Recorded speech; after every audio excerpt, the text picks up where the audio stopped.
nyakubahwa ambasaderi Jean Pierre Karayanga ndabashuhuje turi hano mu Buholandi ahabereye imurika ry'ubukerarugendo ku nshuro irenga 10 aho muza n'ikigo cy'u Rwanda cya RDB mukerekana mukaganira kandi bafatanyabikorwa ku rwego rw'ubukerarugendo mu bihugu bivuye ku isi hose. Ndagira ngo mutubwire muri make impamvu abo bantu bateraniye aha ngaha ari benshi kuri stande y'u Rwanda.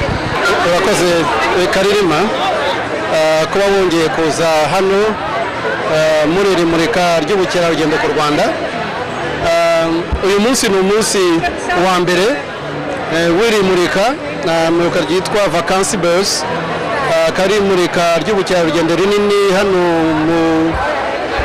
muri Benelux, muri ibihugu by'uburengerazuba bw'Uburayi, hahuriyemo ibihugu byose by'isi. Twese rero tuba twaje kwerekana ibyiza by'iwacu. Uyu munsi twebwe nk'u Rwanda n'abafatanyabikorwa bacu, RDB, Embassy y'u Rwanda, abikorera b'abanyarwanda bo mu bukerarugendo, uyu munsi ni umunsi wa mbere utangiza iri murika.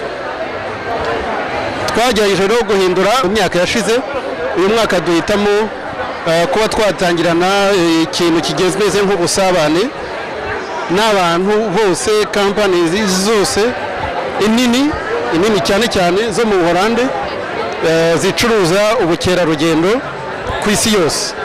Uyu mwaka twarabahamagaye kugira ngo tuze tubereke u Rwanda. Ubundi bajyaga baza mukabonana umwe ku umwe, akabaragiye mukamana iminota 3 bikagenda. Uyu munsi ariko twahisemo kubahuriza hamwe kugira ngo n'undi abone ko hari n'abandi atari we wenyine, noneho tunabahuze kugira ngo twagure network yacu. Twabagaragarije nk'uko byagiye bitangazwa yuko u Rwanda ari igihugu kigenda kiba cyiza, dufite na produit nyinshi cyane z'ubukerarugendo twabasangije. Kimwe no mu bintu twanakoze uyu munsi ni ukugira ngo umwe muri bo abashe gutombora kuzakora urugendo kaza akirebera u Rwanda we ku giti cye. Umufatanyabikorwa wacu witwa Untamed Travel twabifatanyije, bakaba batanze urwo rugendo ko kuzamara iminsi 7 mu Rwanda. N'abandi rero bahise babyishimira, baravuga bati ariko nubwo tudatomboye natwe tuzaza. Abo bantu bose babonye hano rero barenga hafi 300 bose bacuruza ubukerarugendo. Ni ukuvuga ngo hero uyu munsi umwe muri bo wese n'utarakoraga muri Afurika yabonye ko ashobora gucuruza u Rwanda. Yita destination, Rwanda your next destination. Abenshi babyiyemeje, n'abatabyiyemeje bahisemo kuzaza kwizira nabo bakabanza bakirebera ubwabo. Ni ibintu dukeka yuko byagenze neza kandi byagize akamaro, kandi nuko ubona abo turi kumwe hano hirya bose barimo batubwira ko babyishimiye.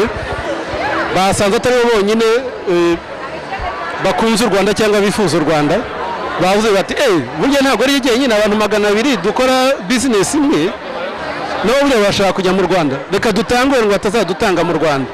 Haro twaganiraga yabisambye ati muhita mushakira umufatanyabikorwa mu Rwanda. So ubu nabo bagiye gutanguranwa guhitamo abantu bohereza gukora ubukerarugendo mu Rwanda. Muri make nicyo twari tugamije kandi ukeka ko byagenze neza.